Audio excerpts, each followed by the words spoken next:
Hey everybody, it's Jim, the tabletop engineer. Give me just a second. I got to turn this light off right here. 1 second. It's a little blinding to have that. Hope everyone's doing well today. Right now, I don't have anybody on. I'm just talking to myself, but hopefully there will be some people jumping on pretty quick. And I'm running, as you can tell, I'm not ready yet. So I'm talking while I'm getting the camera and everything set up. I just got off another call that went a little longer than expected. That's why instead of 1:30, it's now 2. I hope you got the message that I was going to be doing this at 2 o'clock and not 1 o'clock. I also hope the sound is okay, but no one is on yet. So the question is, am I broadcasting? It says I am broadcasting, so hopefully somebody will be on soon. Oh, now I got 4 people on. Okay, excellent. So whoever's out there, say hi. Let me know that the sound is doing okay. I always worry that I'm talking and nobody's hearing me, and thankfully I've got the little chat window there that can help me out. But so I'm going to be doing some painting and chatting with you guys. I finished up my lasering for today. I did that partially because I just didn't want the noise of it while I was chatting with you guys. Okay, my power keeps dropping off my laptop. Can't have that. Oathstone, hey man, how are you? Thank you. You can hear me okay? Sounds good. All right, good. Sound is good. All right, that is excellent. So just bear with me for a few more minutes as I get things sort of organized and out of the way so I can show you what I'm going to be working on while we talk. Normally when I do these live sessions, I usually have a plan. And like I said a few minutes ago, I something dropped in my lap real fast with my wife and I, and we had to get on a call. And I wanted to do this at 1:30 and not 2. So I'm rushing to get everything sort of placed so you'll be able to see what I'm doing. I'm going to wait. Oh, we got 8 on. Okay. Wow. You guys jumped in quick. So what I'm going to be doing today, I was like, where is it? I'm going to paint this baby. Look at this thing. No, I did not 3D print this in one go. I tell you what, if I had a 3D printer this big that could do this, the only thing that scares me about getting bigger 3D printers that can do stuff like this in one go. And by the way, the files for this, you could do it in one go because the bottom part is all they give you them individually. So this is 1, 2, 3, 4, 5, 6 pieces for the bottom level. And then the next level was more pieces. But they actually give you the file with all of this as one file. So if you had a big enough printer, you could print it. The problem I have with that is, if the power goes out or if something happens mid-print that we've all had it. Anybody who's 3D printed before knows all kinds of weird things that can happen. You lose a lot of work. So I'm still comfortable printing this in pieces and then gluing it together. And then, like I said, I did the first level and then I printed all the pieces for the second level. And then I did the pieces for the third level. And I ended up with this. And I primed it black, and I'm gonna give it my Frostgrave effect today while I visit with y'all. I'll try to remember to put a link. This is a piece of terrain from Maker's Anvil. I think that's it. I will confirm that. And Maker's Anvil is the company that makes these files. So I've got some of you on board. If I know any of you and you feel comfortable, just say hey. Let me know who you are and where you're from. I'm broadcasting in Atlanta today. Finally, the weather has gotten to a point where it's not so freezing in this basement where my teeth aren't chattering or I'm not wearing a coat while I do work. What am I going to be doing? I'm going to be painting this. If time permits, I'm painting some miniatures for a game called Marvel United. If you've never played it, it's a really fun little game. You can play it solo. You can play it with your family. It's a cooperative game, so everybody can play a hero and go up against the villain. I played it a long time ago, and I forgot about it. And then recently I saw it being played at the gaming store, and I went over and talked to the guys that were playing it, and it reminded me that I really did like it. It's a very light game. The rules are very simple. It's a card game. You play cards, and you move miniatures around locations to fight the bad guy and his thugs and rescue civilians and things like that. And so I decided I was going to try to get into it again, mainly because I watched them play and I thought this is really, really a cool game. Started watching during Death Wizards. Been enjoying the random streams. Thank you. Appreciate it. Yeah, Death Wizards was fun. It was fun. I may try it again later, but there are other skirmish fantasy games that I enjoy. That one I just felt like it wasn't 100% there. It wasn't. I wouldn't say it wasn't polished. It was polished. It didn't feel balanced. And but that's just my opinion. I know a lot of people that play it. It also very well could have been that I just chose the wrong necromancer as my starting, warband. I forget which one I chose. Anyway, the one I chose was limited to level 1 and level 2 minions, and that could have been why, as the levels or the scenarios ramped up in difficulty, I was just having so much trouble. I just never could.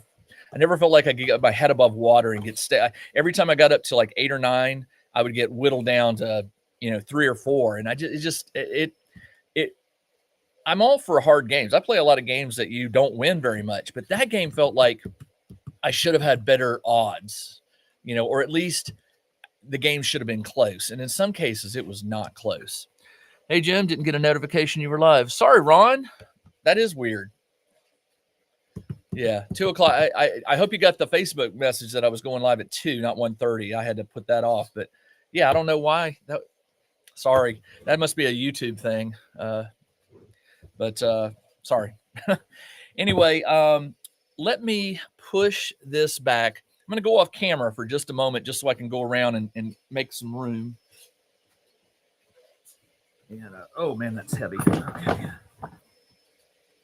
I've got to move. Got to shuffle things around. I'm gluing down one of my 4 Against Darkness game boards that's going to go out tomorrow to a customer. And, okay, I can't put it there. You know what I need in this workshop is a table just for setting things on. Ugh. Okay, that's better. All right, so I should be able to push this back a little bit more. And then I can bend this down a little bit. I may raise this up a little bit. So, but the other problem is Crafty of the Yeti. Hey, Crafter. Imagine that. 14. Yeah. Oh, okay. Hey, Jim, didn't get a notification you were live. Yeah. YouTube, gotta love it. Okay, so yeah, this is a big one. This is going to take some time. I have my sponge, so I'm going to sit down. I'm going to get my cardboard that I use to paint on. If I can find it. Come on, Jim, what'd you do with it? There it is. I'm going to be painting on this, and then I want to raise this up so you'll be able to see it a little better. So I guess that means putting it on something. What can I raise this up with? This. All right. I promise I'm almost done with my Frostgrave terrain. I've got 95% of it painted and done. And then I'm going to take a break from Frostgrave terrain for a while. But this, and I've got one more over there that's, I'm 3D printing the remaining pieces for it. And that plus this one and this one are all I've got. I might as well do that one too since it's here. Woo, sorry about that. Almost knocked that over. All right, so if you haven't seen this before, I'm not going to go into a lot of detail here. What I'm going to do is I'm going to sponge on a layer of light gray. that will be the base. Then I'll give it a dry brushing of a blue, icy blue color. And then once that dries, I put on some snow effect. And there's really no rhyme or reason to this. Um, there's no method to my madness. It's just what I like. I've done it to all of it, and I like the look of it. You're welcome to, if you.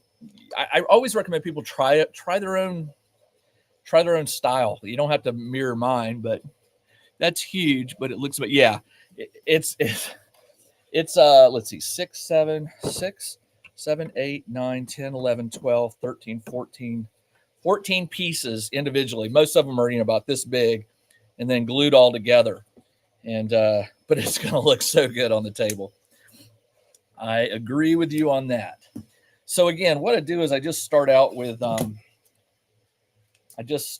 by going around and hitting it with with a light bit of gray to give it a patchy look. I like about 80% coverage with the gray. That means 20% of the black is, and I don't even know if my numbers are correct, but for me visually, I know the amount of black versus gray that I want to be able to see when I'm done. And I'll show it to you when it's all said and done, and maybe that'll help you. I have seen people use the sponge method over the years, and some will go very heavy, and some will go very light. If I had to pick something other than what I'm doing, I would go very light versus heavy. I think heavy, it's like you should just go ahead and paint the whole thing gray. But that's me. If you have real good control over how much paint you're putting on your models, you could go 90%, and in your eye, you'll know kind of what you're aiming for. For me, when it gets above 80, 90%, it just looks solid gray to me. So you might as well hit it all. But as you can see, this is the level of, there you go. You can still see there's a lot of black, not a lot, but it's visible on the floor. And something this big, I did one about a week ago, and the only problem with it was I missed a section. You get blind. You just start working and spinning things around and doing, and I thought I'd done the whole thing. And then once I hit it with the ice blue paint, then I found this big side that had not been done. And I'm like, how did I miss that? But I think you just get you do it so much, you just overlook it. It's like your brain just sort of ignores the fact that you forgot this one section. So it says, your Frostgrave terrain and playthrough gave me the itch to craft some terrain for my table. I'm glad to hear that. It's funny. I really haven't done a lot of crafting of late. And part of it is, once I discovered these bamboo printers, and one of the things I never liked about 3D printing terrain was it just took so long to print stuff. My Ender 3s were sort of slow. I'm spoiled now with these bamboo, but at the time I didn't know any better. It just took so long, and I just wanted to 3D print some terrain and paint it and get it on the table. But it just seemed like it would take forever for me to get projects done. And then I got the bamboos, and now what I find is I really like 3D printing my terrain. I don't mind crafting my terrain, and that's how I got started with my channel and stuff like that. And I know a lot of people want me to return to crafting, but I feel like I did my share. I feel like I did enough of it, and now there's a certain look I want to go on my desktop when I'm playing like Frostgrave or Stargrave or something. And because of that, my crafting skills are good. They're okay. And I could probably, if I wanted to do something like this, if I wanted to craft something like this, I could probably do it. It would take so long though. And there would always be something that I wasn't quite pleased with. The 3D printing has really allowed me to play more games and walk away from the crafting part. I Will I ever craft again? Probably, but I would rather print and paint these things and get to playing the games than trying to spend hours and hours crafting. And I made some big dioramas in my time, and they just, they took a lot of time. And then by the time you get done, you're almost burned out. And you don't want to play. So the good news about all this 3D terrain I'm making is it's allowing me to play the games I want, which in this case is Frostgrave. I love Frostgrave. I'm sort of paring down the game. I play a lot of games, but I'm starting to figure out that there are games I continually return to, and those are the games that I probably should stick with. I always return to Frostgrave, and for that reason, I should just focus my energy when I'm making terrain or printing terrain. I should stay with that, and so that's why you're seeing so much terrain for Frostgrave, because I've sort of decided that, it's been, I jump around from game to game trying to find games I like, and then I always return to Frostgrave. So there you go. We'll leave it at that. I hate when you miss stuff and don't find it. Yeah. Now, again, painting this takes time, but because I'm using this sponge technique, it's not as bad. The 3D printing was the part that took the longest, and that didn't take long at all. As a matter of fact, what's interesting is you would look at this item and you would say, oh man, that must have taken forever.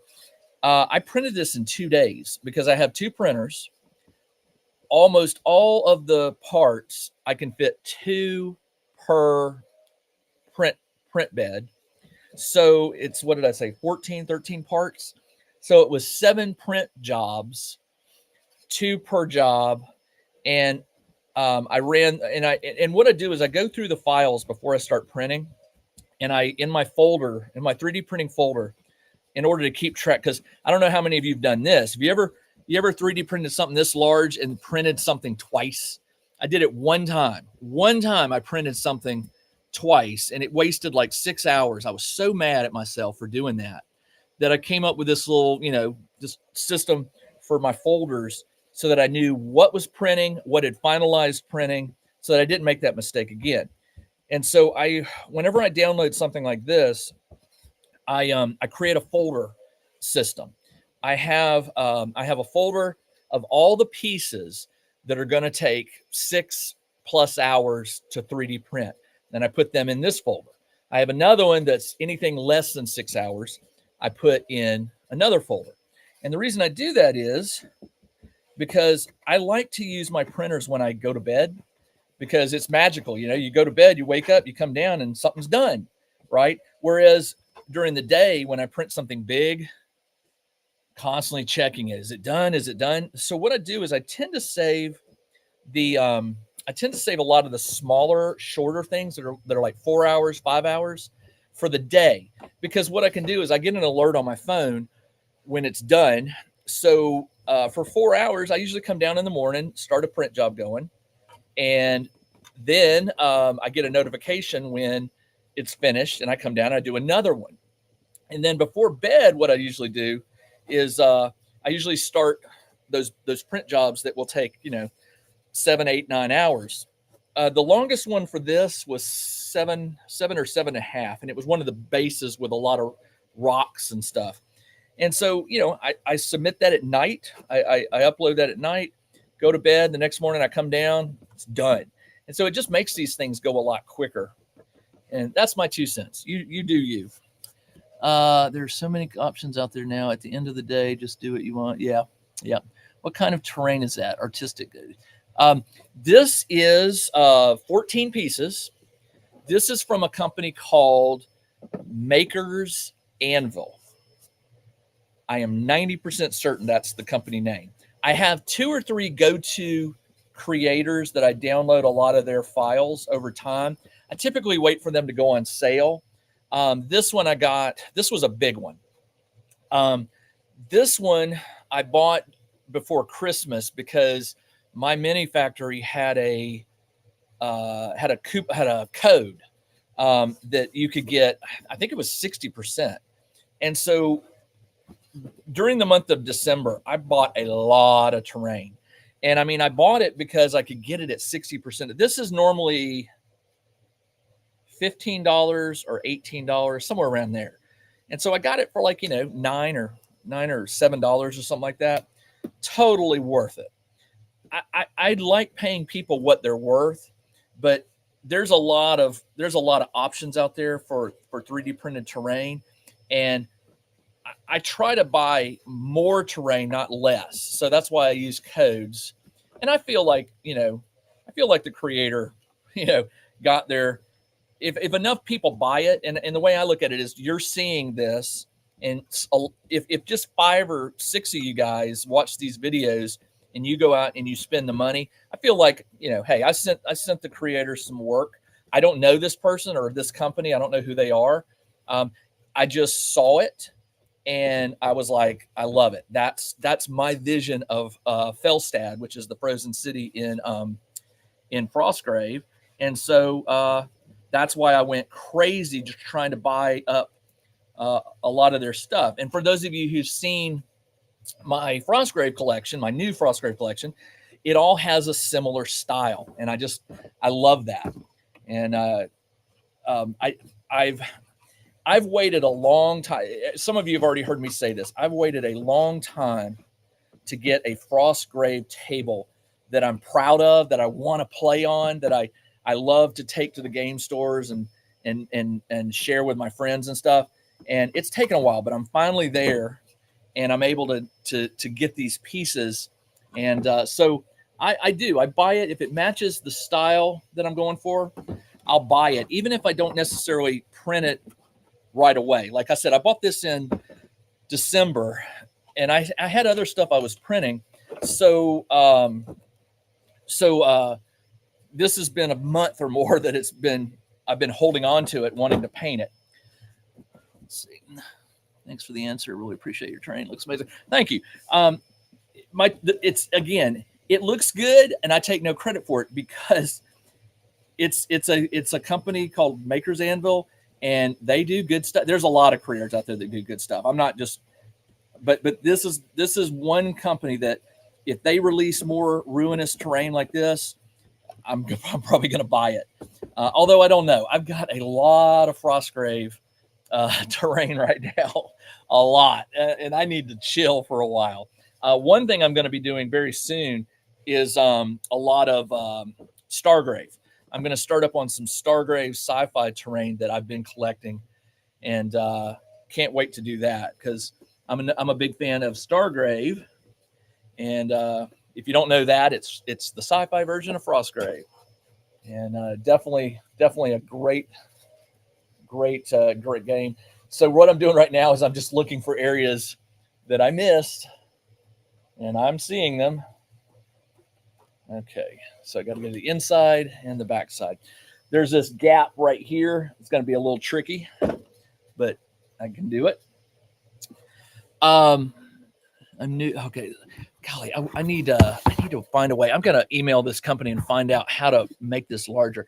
I'm new to the channel. I'm enjoying the content and this live stream, especially for Against Darkness. I found the game through you. Oh, awesome. That is one of the reasons I love doing my channel. I don't do it for the money. I don't do it for sponsorships or whatever. If I find a game that I really, really love, of course I'm going to share it with the world. I'm going to make videos and gameplay videos and stuff like that. And not everybody likes the same things I play, but I think every now and then I get lucky and I find one. The 4 Against Darkness, the 2D6 Dungeon, those are solo games, and I'm a solo gamer. And nothing has made me happier than knowing I'm helping those game creators sell their game. I'm not getting paid for it, not asking for anything. Just I love playing the game, and I love that I can share my gameplay videos with other players who might want to play it. So 4 Against Darkness was one of the very first ones that I really discovered. I just loved. And so the game creator, his name is I don't know if I'm saying it right. It's a he. The name is Andrea or Andrea or Andrea. He's from, I think he's from the Ukraine, and he puts out so much gaming stuff. I mean, he releases new game content just at an unbelievable speed. And his wife does a lot of the artwork for his games, I believe. I believe she's the one that does a lot of it. He also does a lot of his own artwork. And as a matter of fact, I'm not going to get it out because my hands are covered in paint. A while back, he offered to sell some of his original art. He was it was when the Ukraine was being invaded, and he needed and also I think his mother-in-law was having some health issues, and he put up some of his art for sale, some original stuff. And it's not big. It's like little, he does little sketches or whatever. And he posted them, and I bought a few of them. And just, I try to support the game creators. If I play your game, you're going to get as much support as I can give you. And I'll talk it up, and I'll share my experiences with the game, and just glad to be able to do that for Andrea. I need to ask him, how do you pronounce your name? Because here in the United States, Andrea is typically a woman's name, Andrea, but I think he pronounces it on Andrea. I think it's Andrea. I don't know why I think that, but I think I heard somebody on a video once referred to him as Andrea or Andrea, and I thought, okay, maybe that's how you pronounce it. But if anybody knows, let me know. But yeah, he just released. As a matter of fact, he just released a new game yesterday. Man, he puts out something. He released a new game. It uses instead of dice, it uses a 52 deck cards, 52 cards, playing cards. Let's see. Hi, everyone. Sorry to be late. Yeah, Eric. Whatever. No, I'm kidding, man. Eric's always late. Y'all, please don't tell me that Jim crafted that. No, I did not. What printer should I buy my crafter husband?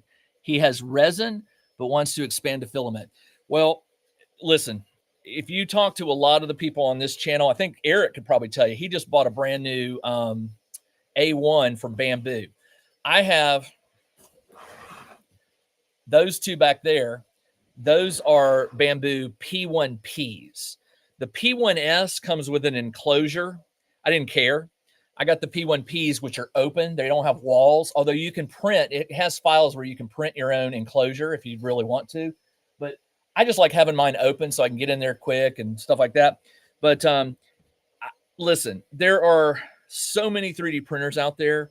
A lot of people might warn you away from Bamboo because right now they're sort of having some negative press because they've made a business decision that people think is going to lead to some sort of subscription service.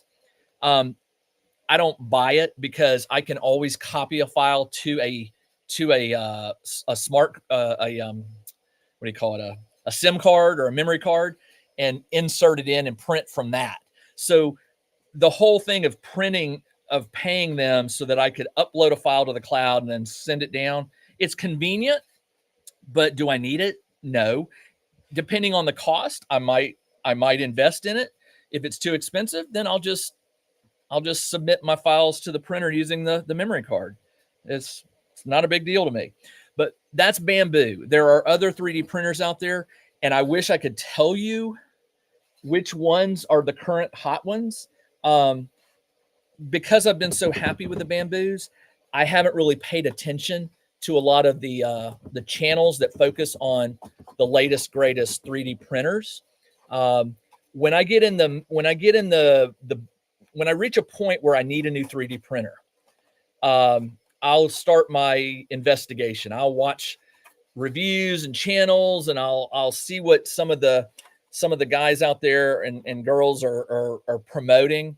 There's a lot. There's one, and I just went blank on his name.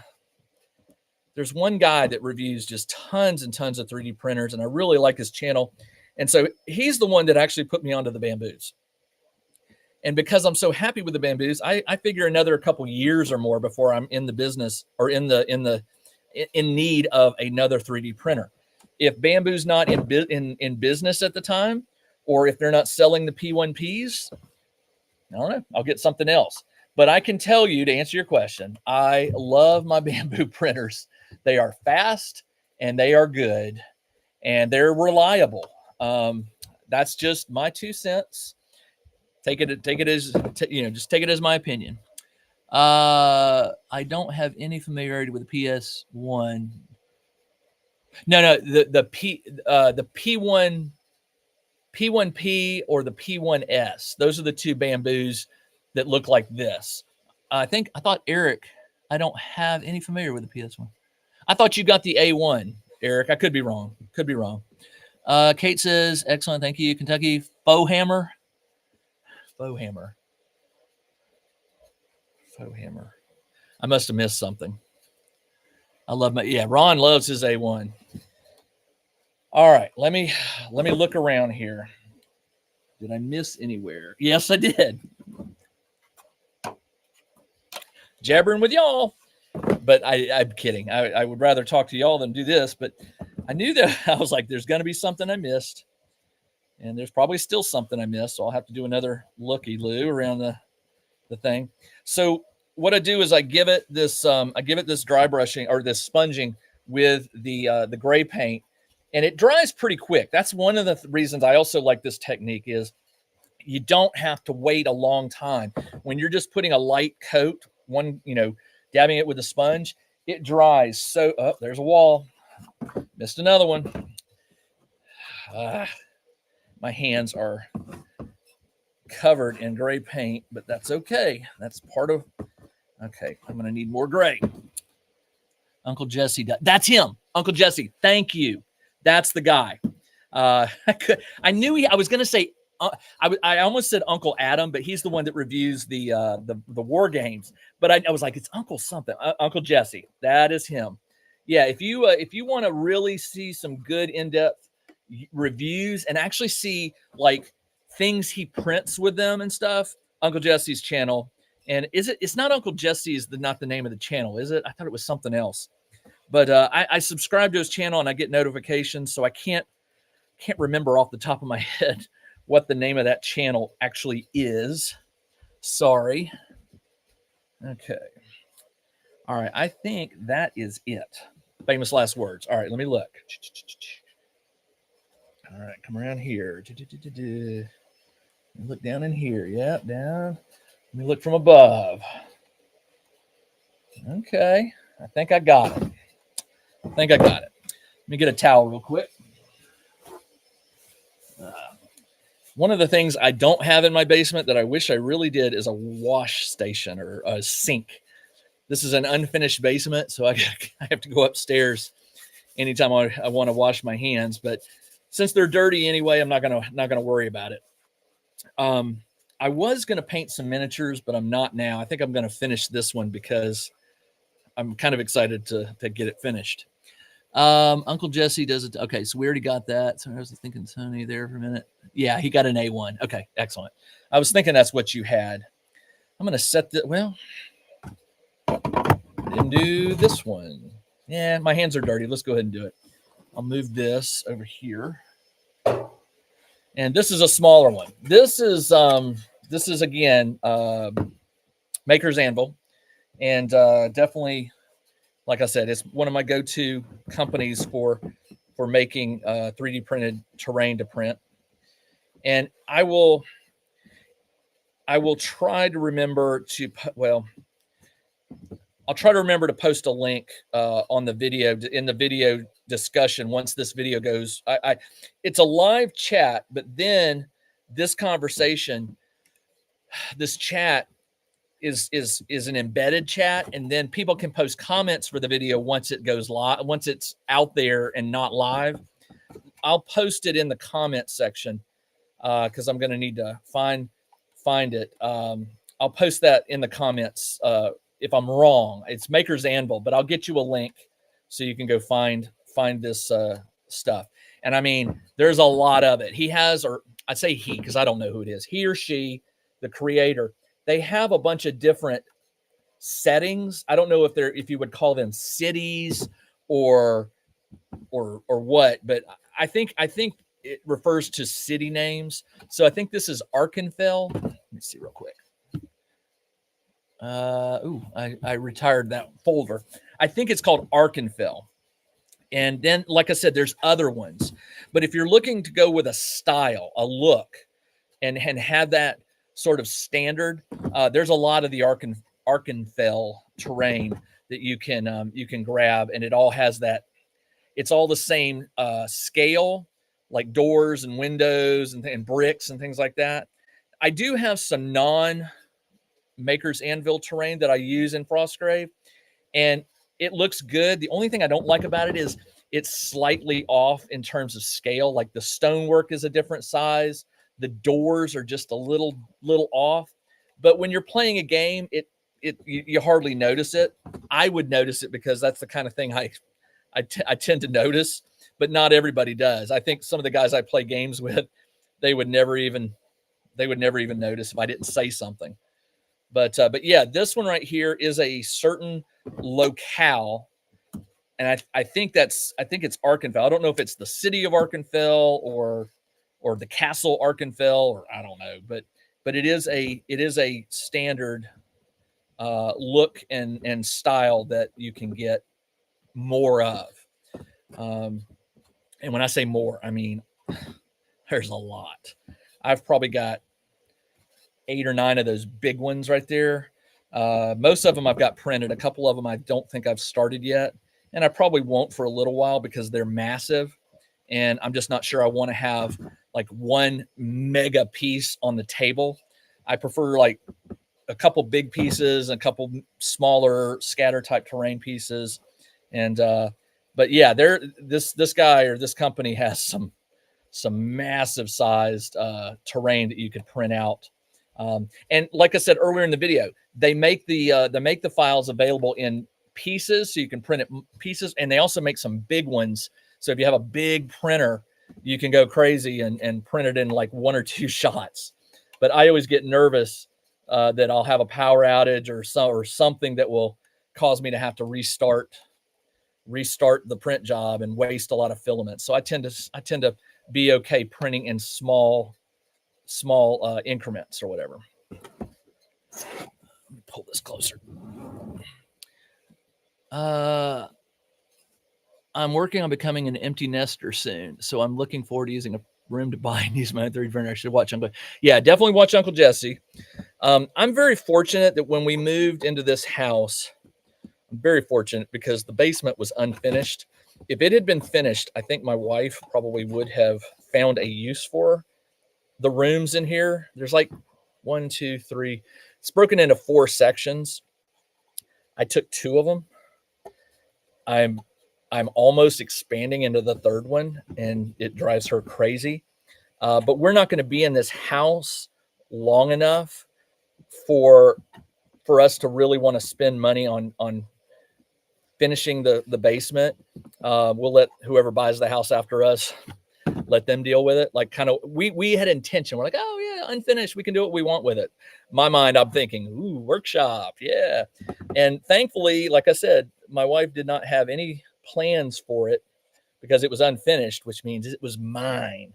And I have used it and loved it. I'm going to miss it when we leave this house. My boys are both in high school. I got a senior heading off to college in the fall. And we moved here because the kids could walk to school. Our school is very nearby and they can walk. Because I used to spend 30 minutes driving them to school, 30 minutes back. And then in the afternoon, I'd do it again. So 2 hours a day, I was basically not getting to work. And it was fine because my wife had an office job and I worked from home. So that's just, that fell into my purview, right? But once they started walking to school, ooh, that was nice. But when the youngest one graduates, and like I said, I'm already dreading the day because I love having my workshop. And the day is coming when we will downsize, like who said that? Dan Webb. We will downsize, and I'll have to figure out, what to do about my hobbies and things like that. As long as I can have, in whatever house we end up or wherever we end up, as long as I can have like a shed, even if it's a small shed, somewhere to put my woodworking stuff and store tools and things, I'll be fine. Gaming stuff, I know I'm going to have to downsize. I've got way too much gaming crap, which means eBay is in my future, not near, but at least 4 or 5 years out. And I dread that day because I have things that I know in my retirement years, they're just going to sit on a shelf. And so that bothers me. But hey, if someone else can put to use some of my gaming stuff, I guess I can sleep better at night. All right, let me move around here and see if I got everything. I do not. I didn't get this inside wall. Okay, didn't get this inside wall. Yeah, that looks good. All right, that piece is done. All right, we are going on 40 minutes now. Yeah, all right, got 20 left. Hello, Lisa. Sorry I'm late to the party. No worries. Hey, Mia. Oh, Mia's here too. Okay. Didn't realize that.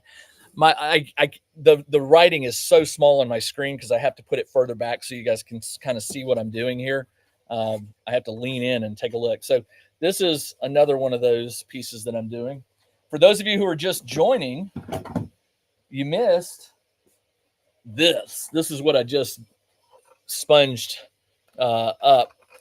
And now I'm going to hit it with the blue. Well, it's still a little tacky, so I may not do it just yet. But this is probably, is this the biggest piece I have? I think it's a tie. I think I have 2 this size.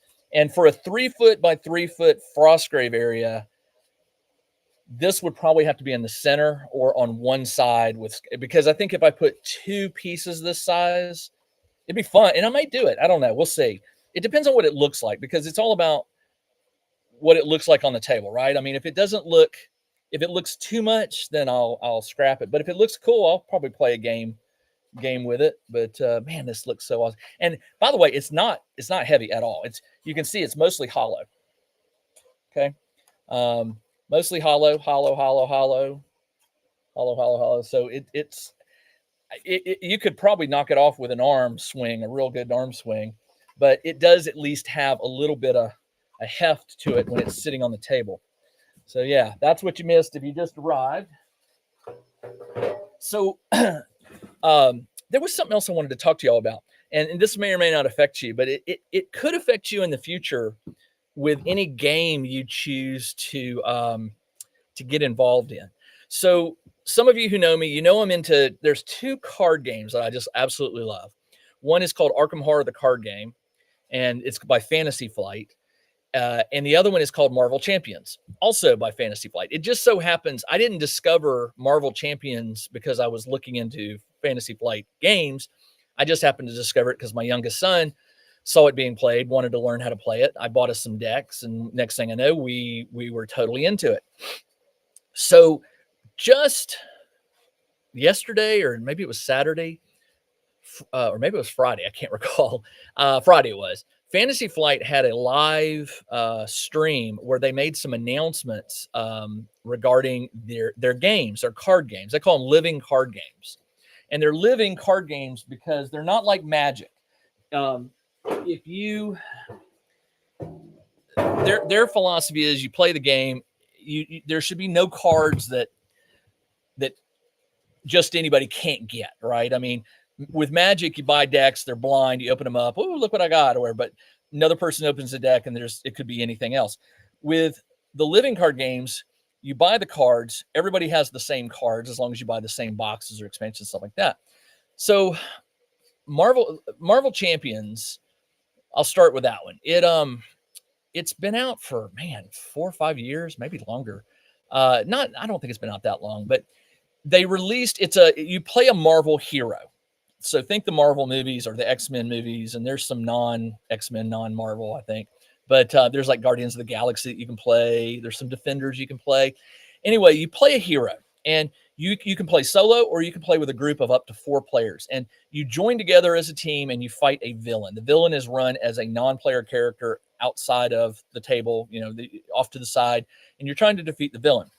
Well, when the game came out, they released a core box. The core box comes with like Iron Man, Mrs. Marvel, Ms. Marvel. I just went blank. Spider-Man. I can't remember. It came with like 5. And then they started selling heroes as standalone packs. So if you like Captain America, I'm a huge fan of Captain America. You could buy the Captain America deck for $16, give or take. Doctor Strange, $16, give or take. And over the last 3 or 4 years, they have been gradually releasing more and more heroes. And about every 6 months to a year, they release an expansion box, which comes with like a campaign. And then it also comes with like 4 or 5 new heroes. So when they released like the Guardians expansion, it was a campaign, and it came with like Groot, Rocket Raccoon, Gamora, and some others like that. And then, of course, it didn't come with Gamora. You could go buy certain characters separately. Like not all the Guardians were included in the core box. So they'd release some, and then you had to, if you wanted to play like, Star-Lord, you had to go buy the Star-Lord deck. And it's been great. Now they're doing they did the X-Men. The X-Men have wrapped up. Now they're doing a new expansion, which comes out in a month or two, called Agents of S.H.I.E.L.D. So it's going to be S.H.I.E.L.D., like Nick Fury, Maria Hill, those kind of things. And it'll come with certain heroes. It'll come with a set of like 5 to 6 scenarios that you play as the campaign. And then they'll release some decks that are affiliated with that setting.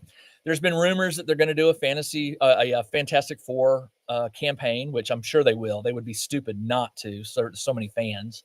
They haven't done. Who else haven't they done? There's a lot. There's a lot of heroes that they haven't done yet. But on Friday they announced this big change. What they're going to do, and I'm going to say caveat. I understand why they made this announcement, and I understand why they made this business decision. So I'm telling you this in case you ever decide you want to get into Arkham Horror, the card game, Marvel Champions, and their third game is called the Lord of the Rings living card game, and I don't play that one. So here's their announcement. They basically said, okay, when someone new comes to the game today, if they go to a store that has like everything for that game, it's overwhelming. Like Arkham Horror has 10 campaigns, 6 or 7 individual investigator packs. They have, there's a lot for it, a lot. Marvel Champions is also the same way now. I think we're up to expansion number 6 or 7. They have some mini expansions, which come in these bigger blister packs. And then they have probably 30 hero decks that you can buy individually, and it's overwhelming. So somebody comes new to the game, they go, oh man, I played it, I love this game. Then they go to the store and they look at all these options. It's overwhelming. Or what happens is, and this is the reason for the video, they come to the store and some of the stuff is sold out. They don't have it on the shelf. But a lot of people get into a game because once they get into a game, they jump into it. They become a completionist. And I'm a completionist with some games, but not all games I play. So in the last 3 or 4 months, there's been this really big complaint among Marvel Champions players, especially players who just joined us within the last year or two. They can't find Captain America. They can't find Doctor Strange. And there's a few more, but those are the 2 big ones. You can find them on eBay. This $16 pack will now run you about $250. And I'm not exaggerating. Go out to eBay, type in Marvel Champions Doctor Strange or Marvel Champions Captain America, and look at what people are asking price-wise. It is ridiculous. I hate scalpers, but I also understand that, hey, listen, if I bought a deck and it's unopened and you can't get it anymore, then yeah, I probably will list it on eBay and see what I can get. Now, I don't know if I would go. The flip side is I offer it for 50, say, or 60 or whatever. Somebody's going to buy it and then list it for 250. So there is no way to get around it. If you miss out on that initial listing and you can't get it for a low price, and also I have watched some of these biddings and they'll start at like 50 or something, and they'll go 60, 70, 80, 90, 100, because somebody on there is going, I'll pay 150 for it because then I'm going to turn around and sell it for 250.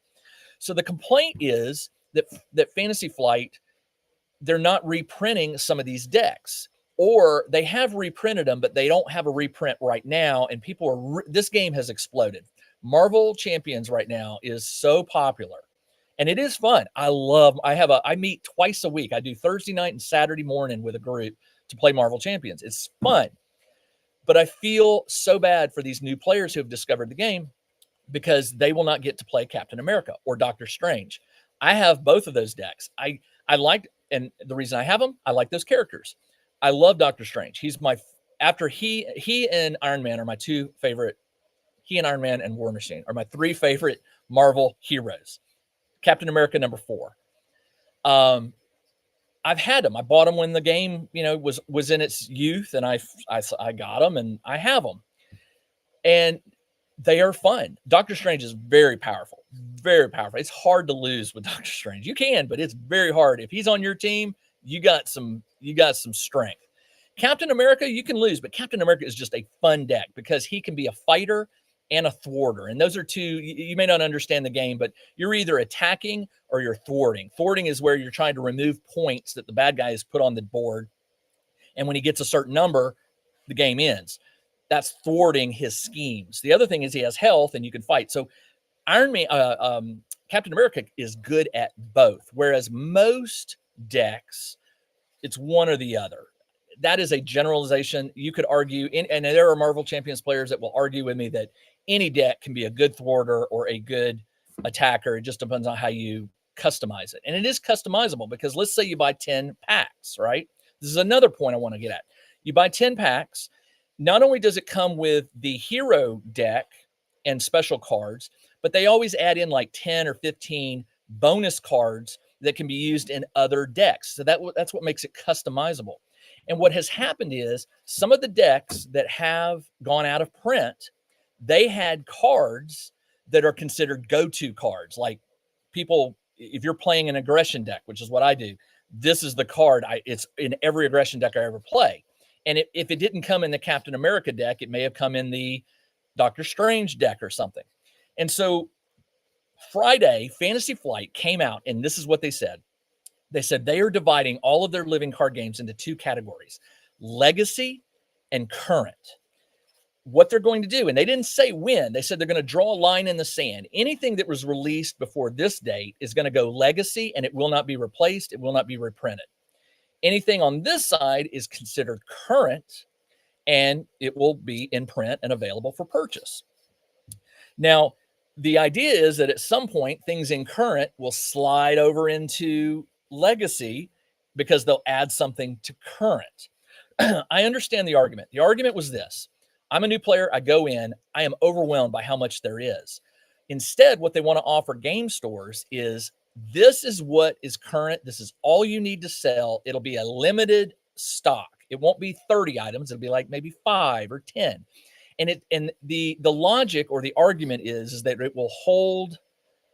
It will be more appealing to new players because when they come in, they don't feel like they've got to spend $1,000 getting everything, which I'm not joking. If you bought all the expansions, all the hero decks, you're probably at game store cost. You're probably looking at 30 decks at 15. So that's 400. And I don't know. I can't do the math in my head. That's 500. Then 8 expansions at 40 a piece. You're looking at close to 1,000, if not more than $1,000. And that's pre-eBay prices.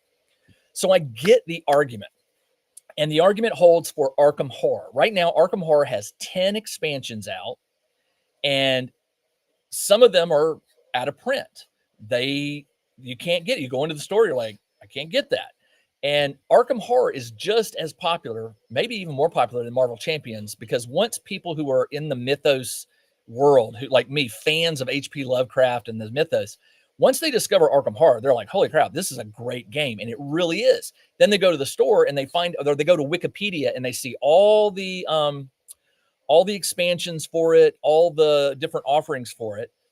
And then they go to the game store and not even half of what they see available for the game is in their game store. Then they go to eBay and they find out, oh, you want the Return to Carcosa box? which has these. Okay, let me explain this. So you get a campaign box, and I'm not going to grab one, but you get a campaign box. It comes with a campaign, right? For the first five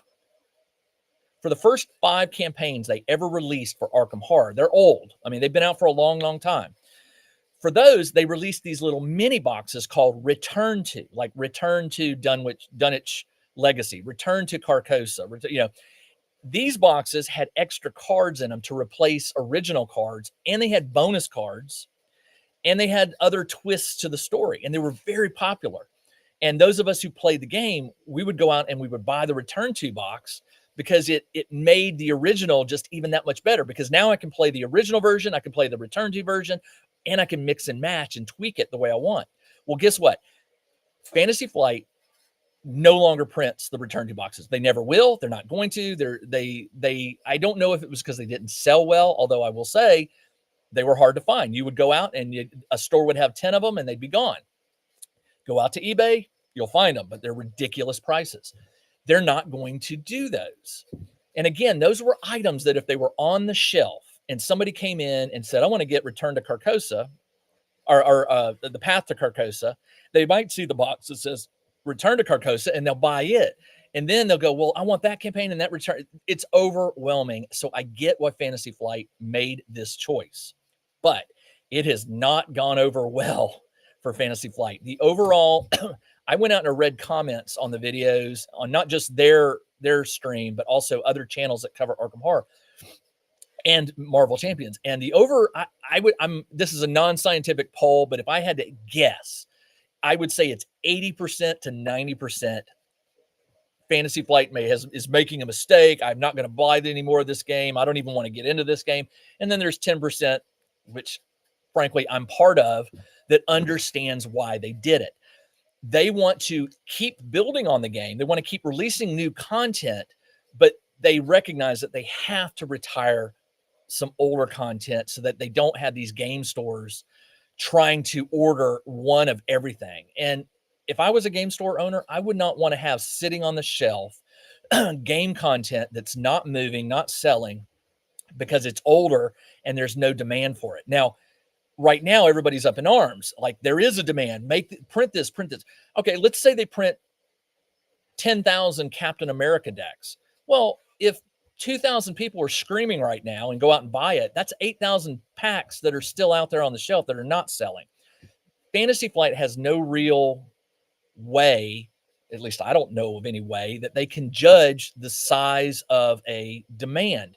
And I suspect that they have printers, if they're not doing it their own, they're outsourcing it, of course, but they probably have determined profit-wise what the minimum order is. And it's probably like 10,000 decks or 20,000, or I don't know. They've done the math. They're a company. They have done the math and they've figured out what is profitable and where we're going to lose money and where they're going to lose money. They've just decided we can't do that. And I think Captain America and Doctor Strange, unfortunately, you're out of luck. And I hate that, because I would like to get a new Captain America deck because mine is getting a little worn, but I'm going to sleeve it and hopefully it'll last a long time. Now, they did announce that some of the content for Marvel Champions, they didn't say this for Arkham Horror, but they said for Marvel Champions, they might take some of the heroes and like redo them or tweak them, make them better. They did mention Captain America, or no, they mentioned Doctor Strange. I think they mentioned Doctor Strange. I don't think they mentioned Captain America. Another one is the Hulk. Hulk, when you play the card game, you have a 5 or 6 card hand that you play from. Hulk is limited to 4. Now, there are other heroes that are limited to 4, but 4. And at the end of the turn, any cards you have in your hand, you have to discard. And so it's Hulk is either use it or lose it, and it's not a big variety of cards. A lot of people suspect they may take another look at the Hulk, because a lot of people, myself included, think that Hulk is not a fun deck to play. He also can't thwart. He can only attack. So if you want to play him as a thwarter, which I don't know why you'd do that, because Hulk is all about, hitting and stomping and slapping and stuff. But if you wanted to, you can't, because, well, you could, but he can't thwart. He has a 0 thwart on his main card. You could add cards that would give him that ability, but it's not worth it. That's an aside. So I didn't mean to talk this long about it, but I tell you all of this because it's really making me look at all the games I play. And I'm realizing that if there is a game I really, really, really enjoy, and there's things I haven't grabbed for it, accessories, add-ons, expansions, or whatever. It's one of those things you got to ask yourself, when is that company going to stop printing that? And how hard will it be for me to find it? And if I don't get it now, what am I going to have to pay at a later date to get it? And am I going to have to pay through the nose on eBay or something like that? So it's really gotten me thinking, because typically, this is my opinion, I believe that when one company like Fantasy Flight makes a business decision, that it's obvious they've put a lot of thought into, they've talked about it, they've probably done some numbers, run some math, things like that. I believe that when one company makes a choice about something and then tells the world, I got to believe that there are other companies out there that are going, man, that's pretty smart. We've got 60 items sitting on a shelf in 5,000 stores across America, however many across the world. And they're just sitting there. And in a lot of cases, a lot of stock can sometimes be returned if it's not selling. I'm not a business store owner, but I do know that exists. So I've got to think that there are some companies, some gaming companies out there that are probably watching what Fantasy Flight is doing. They're listening to the customers and the new players, and they're probably, the bug is in some of their ears as to maybe we need to look at doing this.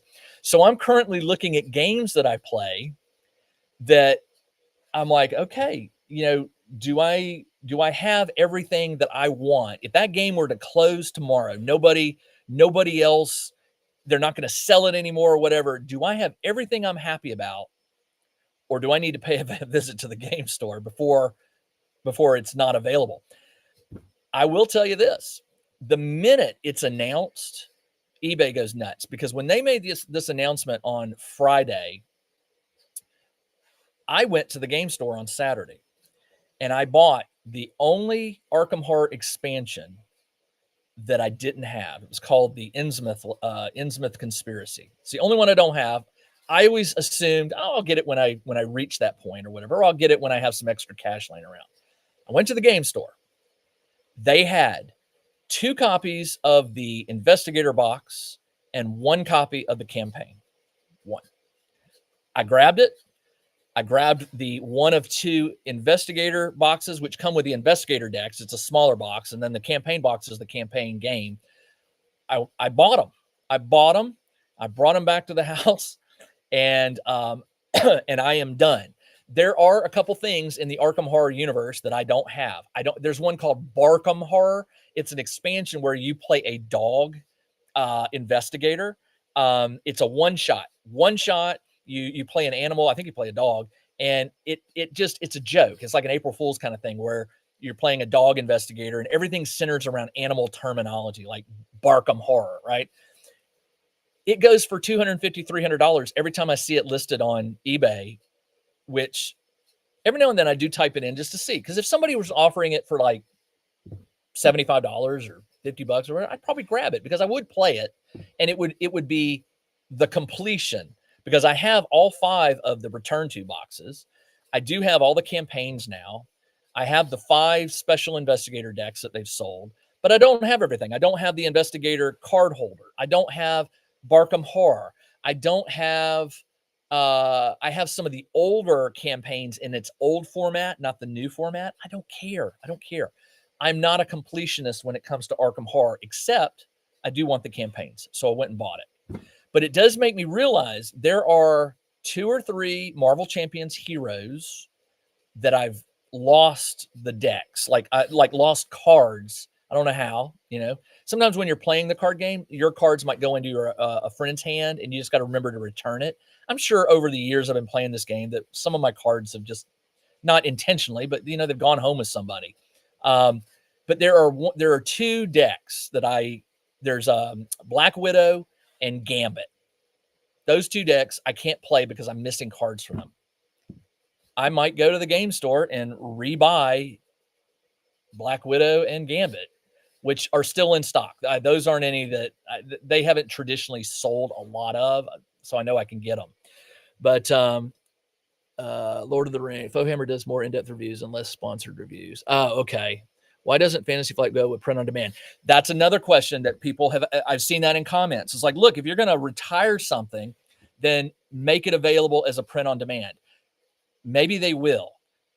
Fantasy Flight, I doubt it, because they are very, very well. First off, like the Marvel Champions, that is a license they pay for.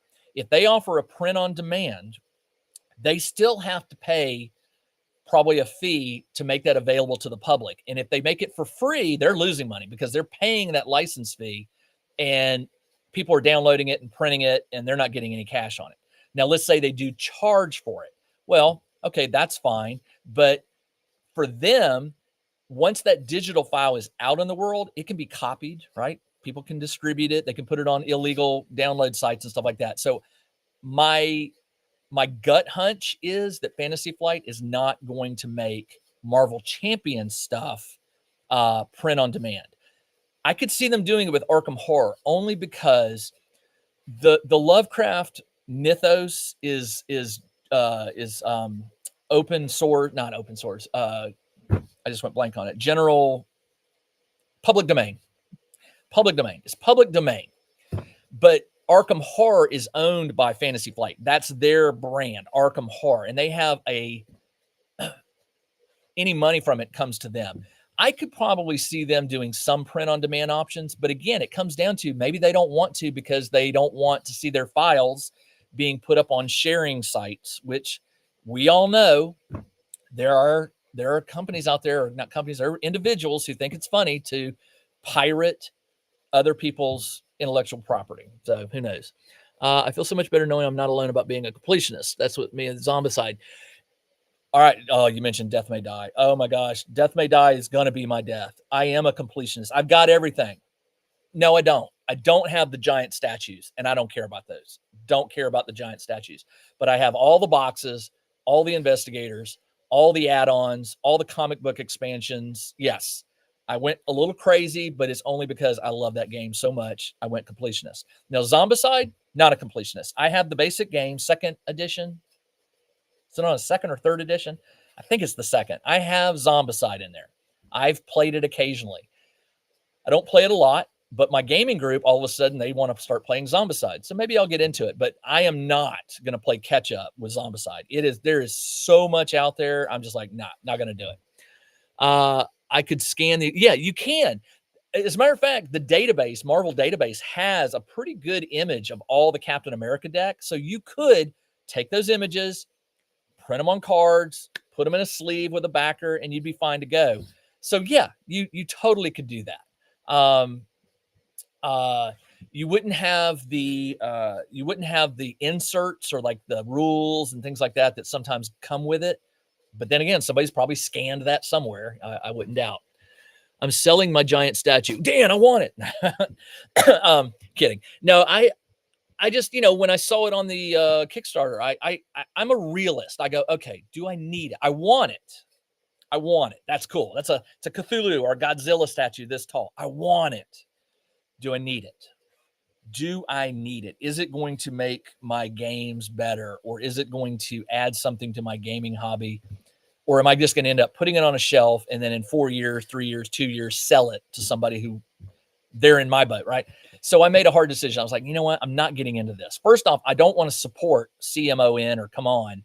I don't want to support that. I don't want them going, oh, look how much money we made on the giant statue. For the next Kickstarter, let's have 10 of them. I don't want to encourage that behavior. What I want them to do is focus on the game, the investigators, and the scenarios. If they want to do one giant statue every Kickstarter, that's fine. But I worry that could take them off the path of what made the game so great to begin with. So there you go. You should just do that with your missing cards. Yeah, I thought about that. Yeah, that's not a bad idea. That is not a bad idea. Thanks, Ron. I think I may do that. Does that include the big Godzilla? Yeah, I don't have the big Godzilla, and I'm a Godzilla fan. I have Godzilla books and some magazines and things like that, but do I need a 1.5 foot tall Godzilla on my shelf? Nah, yeah, it's cool that they made it as a working character or bad guy in death may die, that your investigators can try to fight Godzilla once Godzilla defeats Cthulhu or vice versa or whatever. The goal of it was you pit these two statues against each other. Like you're trying to do stuff as these pitiful humans down on the board while they're fighting and duking it out. You're just trying not to get hit. And then once one of them dies, then you got to deal with whoever's left over. It sounds cool. It sounds very cool. But how often will I actually play that scenario? I don't know. I may have missed out, but it's not something I lose sleep over. So use sleeves. You don't need to print as a card, just paper. Yeah. I mean, I may do that. So I passed up on the Marvel. They have Galactus, or they had it in my local gaming store at Gigabytes. They had one. I think somebody bought it because I haven't seen it lately. But I remember when that came out, that was a huge deal to have a giant Galactus, for the Zombicide, Marvel Zombicide game. I have a good friend who bought it and he painted it. He loved it. He is so much into that game that I understood why he did it. I don't think I would. I don't think I would have done that. So, the extras in Kickstarter are often hard to say no to. Yeah, they are. Kickstarters have a great fear of missing out factor. I mean, I always ask myself, am I going to regret this? And I try to be honest with myself. I try to say, okay, really, right now you want it, but it's an extra $50 or $80 or whatever. And that's $80 you could spend on miniatures for Frostgrave or terrain or whatever. So I try to be realistic, especially now that I'm recognizing that at some point, all this is going to come to an end and I'm going to have to really downsize. I'm trying to be more realistic in my purchases and things like that. And my Kickstarter has, if you compared years ago to today, I've really cut back on Kickstarter. There are a lot of Kickstarters I talk about because I love them, but do I back them?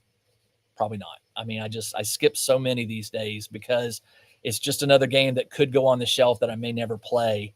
And I hate that. I hate that feeling as well. For the giant, I have quit doing physical Kickstarters, now STL ones.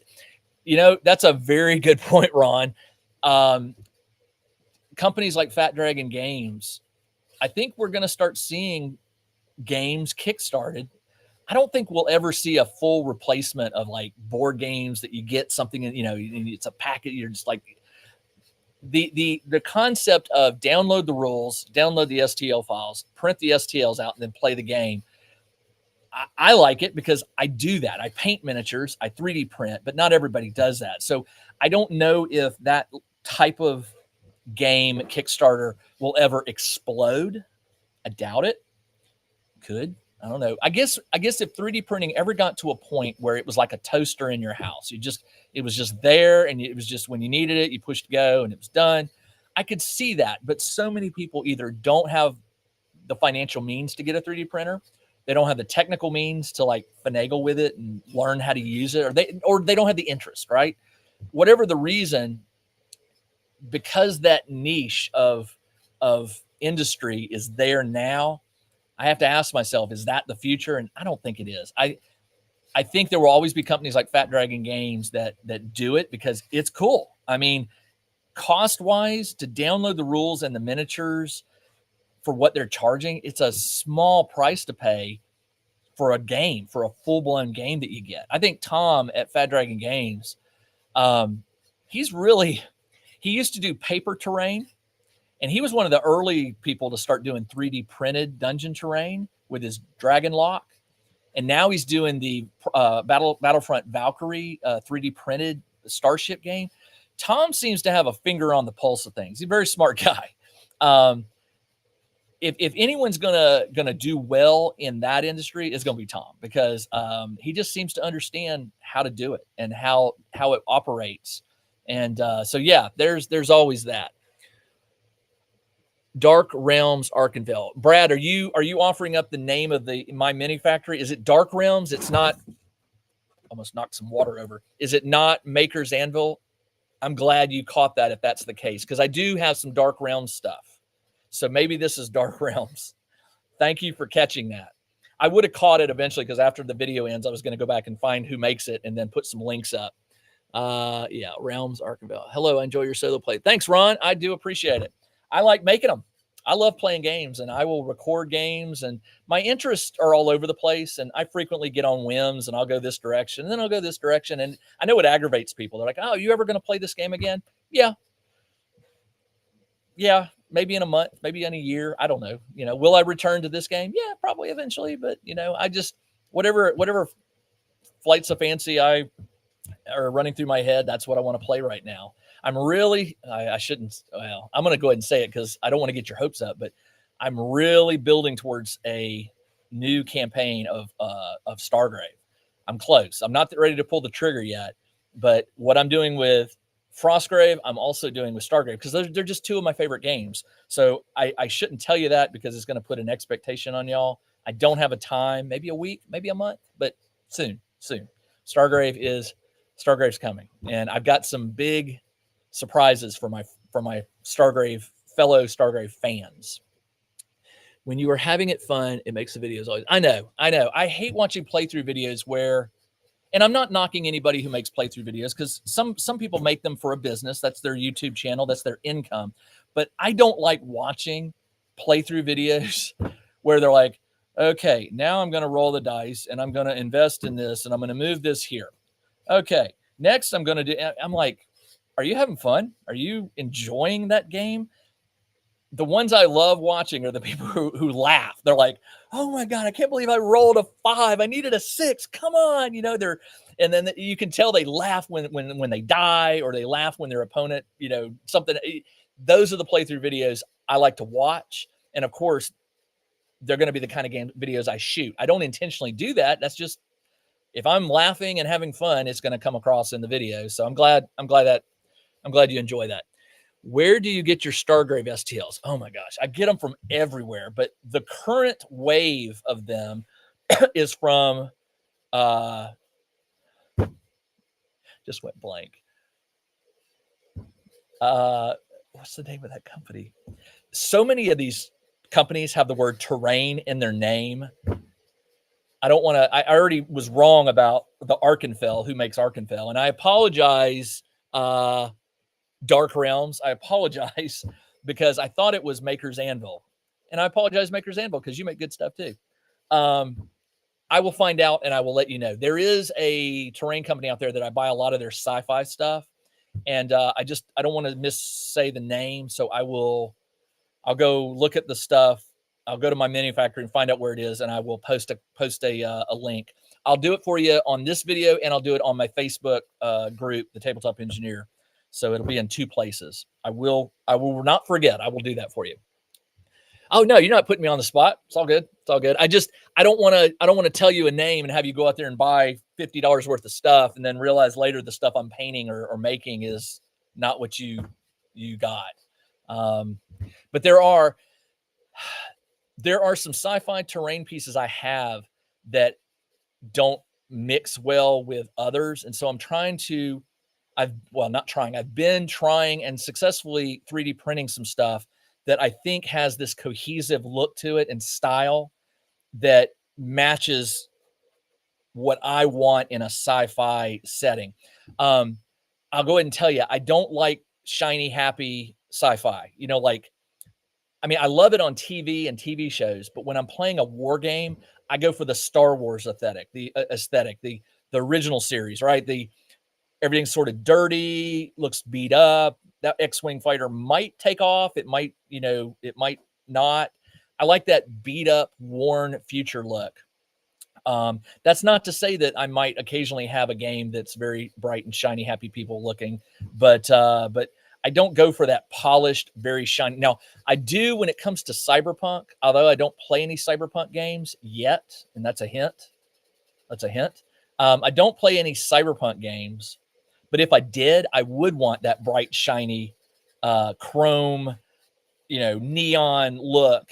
And but you can play that dirty or you can play it clean or a mix. Because if you're a fan of like Neuromancer, like I am, you know that the sprawl was like this filthy city that stretched from Atlanta to Baltimore, right? It was just one long continuous city that was just beat up, right?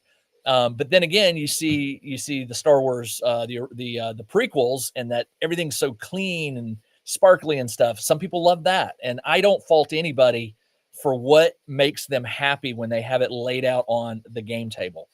That's what it's really all about to me, is when I'm playing a game, the miniatures, the terrain, everything, I just want to enjoy the setting and the story and feel just immersed in that game at that moment.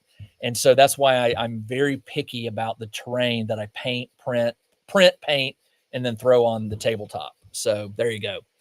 Guys, I have gone way past my 1 hour, but I am so happy to do so. It's 3:20. I know my youngest is home from school. I heard him up there, and I know he's hungry. And he knows not to come down here when I'm on the video, or at least he doesn't, yell out, "I'm hungry." Although now that I've said it, he probably will. So I'm going to get going. I'm going to go get him some food, but I will remember sprawling like Los Angeles. Exactly. I will remember to put up some links on my Facebook page. I'll do it there first. And then I'll try to remember to come back and copy those into the comments for this video. And that'll probably be this afternoon or later this evening. So be patient with me, but I will get those for you. All right. That's all I got. This is Jim, the Tabletop Engineer. Today's Monday. I'll try to get another live session for you, maybe Wednesday or Friday. Definitely, I'll do a second one this week. But I'll give you plenty of notice on the Tabletop Engineer Facebook group. All right. That's all I got. Take care.